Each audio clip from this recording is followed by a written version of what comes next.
Question number 11 करते हैं। बंटी और बबली जो है working together completed a job in 8 days, ठीक है। और इफ बंटी जो है वर्क करता है twice efficient as he actually did, and Babli जो है वर्क करता है 1/3 as efficient as she actually did, the work would have been completed in 6 days, ठीक है। Find the time taken by Bunty to complete the job alone. Time taken by Bunty to complete the job alone. तो efficiency of Bunty and Babli कितनी हो जाएगी? Bunty plus Babli equals to कितना हो जाएगा? 12.5% efficiency हो जाएगी। तो जैसे कि बंटी और बबली, ठीक है, एफिशिएंसी बबली का बी ए लिख देते हैं, ठीक है। एफिशिएंसी कितनी हो जाएगी? 7.5% और बबली का 5%, ठीक है। डेज कितना हो जाएगा? 40/3 और ये 20।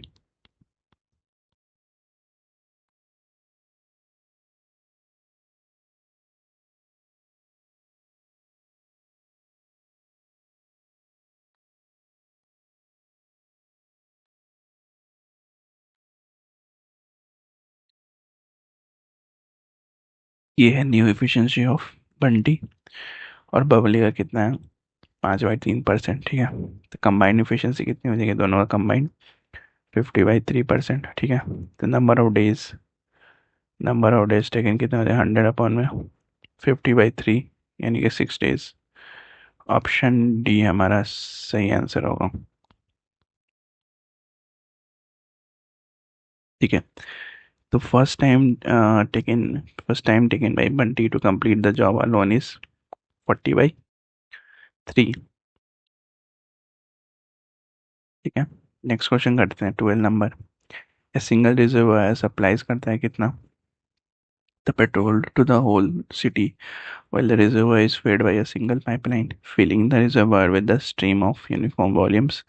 When the reservoir is full and if 40,000 trees of petrol, ठीक है, trees of petrol liters of petrol is used daily, ठीक है, the supply fails in 90 days, ठीक है। if 32,000 liters of petrol is used daily, it fails 60 days. How much petrol can be used daily without supply ever failing? ठीक है, supply को fail किए बिना कैसे?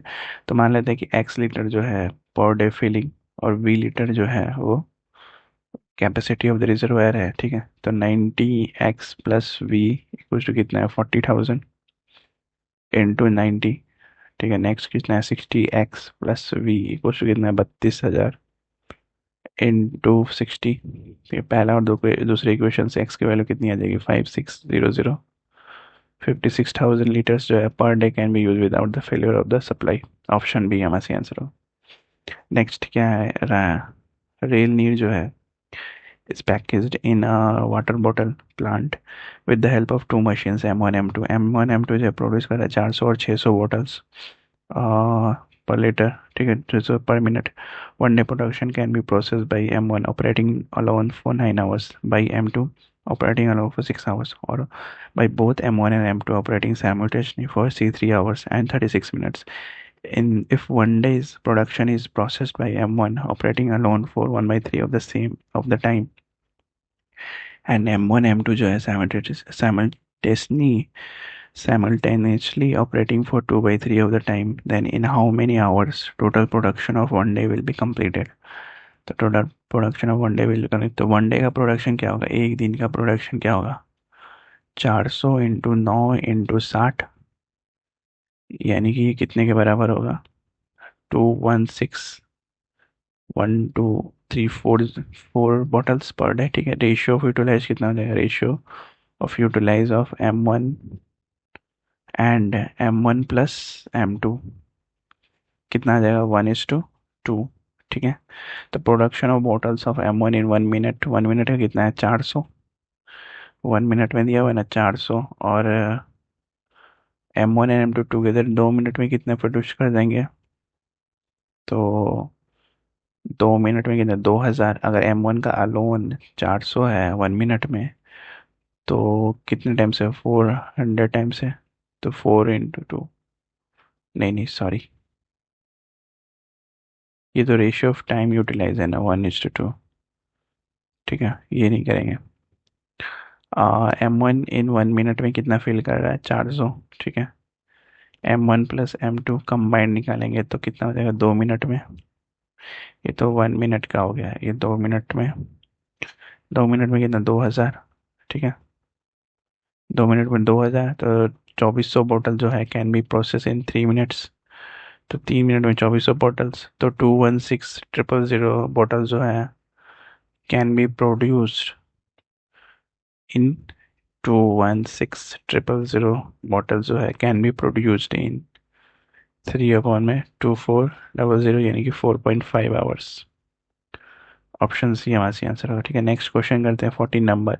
कि कंस्ट्रक्टर है employed certain number of workers, ठीक है, to finish constructing a road in a certain scheduled time. ठीक है, sometimes later when a part of work had been completed, he realized that the work would get delayed by 3/4 of the scheduled time. So he at once doubled the number of workers and thus he managed to finish the road on the scheduled time. ठीक है, तो how much worker he had to complete, he had been completed before increasing the number of workers. ठीक है, तो initially जो x workers हम मान लेते हैं कि which works for D days। ठीक है, D days and he estimated 100 days. Estimation कितना है? 100 डेज।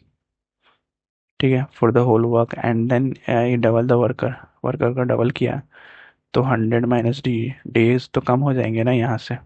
ठीक है, तो D × X प्लस वर्कर को अगर इंक्रीज किया तो 100 - D इंटू 2x वर्कर हो गया, तो कितने के बराबर है? 175x के बराबर है। ठीक है, तो D इक्वल्स टू कितना हो जाएगा? 25 डेज। ठीक है, D 25 डेज हुआ, तो 175 हम लोग कैसे लाए? 175 हम लोग समझने के लिए प्लस 100 + 3/4 इंटू 100 कितने के बराबर है? 175 के बराबर। ठीक है, यहाँ से 175 हम लोगों ने लाया। ठीक है, तो 25 डेज होगा। Are 75% 3/4 more than the estimated number of days. ठीक है, तो वर्क डन कितना हो जाएगा? 25 दिन। 25 दिन यानी कि 25x। ठीक है, तो टोटल वर्क कितना हो जाएगा? 175x। ठीक है, तो work done before increasing the number of workers कितना हो जाएगा? 25/175x।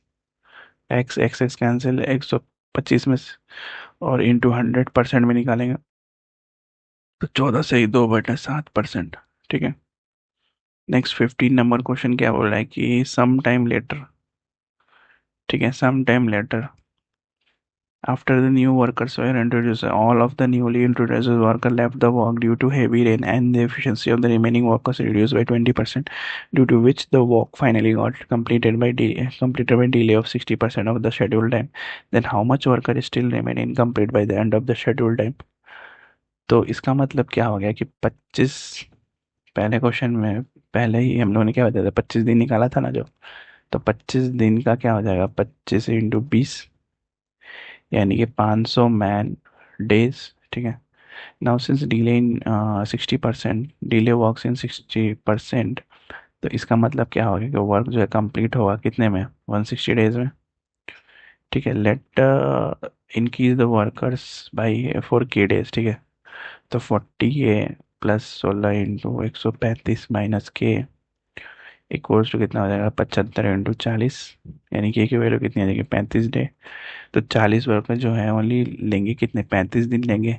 इसका मतलब क्या हो गया? 40 means twice the work of 20। ठीक है, और 16 का मतलब क्या हो गया? 80% percentage of the work, original work जो है वर्क फोर्स होगा। And 135 means 160 - 25 days. ठीक है, तो 75 मीन्स 100 - 25 डेज। तो ऐसे ही नंबर ऑफ डेज जो है इंक्रीज कितना कितना किया गया? 60 से इंक्रीज किया गया। देन 16 वर्कर्स वर्क, तो रिमेनिंग वर्क कितना हो जाएगा? 100 डेज, यानी कि 60 × 16 यानी कि 960। तो 960/3500 इंटू 100 यानी कि 27 सही 5/7%। ऑप्शन सी हमारा सी आंसर है। ठीक है, नेक्स्ट क्वेश्चन करते हैं। 16 से 20 है, क्या बोला कि मिस्टर स्टैनली जो है employed a certain number of typist of his project. 8 days later 20% of the typists left the job and it was found that it took as much time to complete the rest work from them as the entire work needed with all the employed typists। ठीक है, the average speed of a typist 20 pages per hour। कितना हो जाएगा? तो late कर लेते हैं पहले कुछ, how many typist left the work. तो let the actual number of typist be N and required number of days कितना हो जाएगा? D days. ठीक है, तो N into D equals to N into 8 plus 4n upon में 5 into D. ठीक है, तो डी की वैल्यू यहाँ से कितना देगी? 40। 40 40 आ जाएगी। नंबर ऑफ डेज कितने हो जाएगा? 40। ठीक है, तो 16 में कुछ how many typist left the work. तो इसका मतलब एन, ये जो इक्वेशन जो बना है वो इंडिपेंडेंट ऑफ एन है। इसका मतलब कि नंबर ऑफ टाइपिस्ट है, एन का number of typist. So we can not determine, we can not calculate, क्योंकि एन की वैल्यू ही नहीं दी हुई है। ठीक है, तो we can not determine. Mean how many typist could be employed, कितने टाइपिस्ट एम्प्लॉयड हो गए। तो 20% दिया हुआ है नंबर ऑफ टाइपिस्ट, भी 20% टाइपिस्ट लेफ्ट। तो 20% लेफ्ट कर लेते हैं, यानी कि 1/5। ठीक है, लेफ्ट कर दे जॉब को, तो there can be any value, ठीक है, विच इज़ मल्टीपल ऑफ 5। तो हुज 20% इज ऑलवेज इंटीजर, तो इसका मतलब 5 इज लीस्ट पॉसिबल वैल्यू।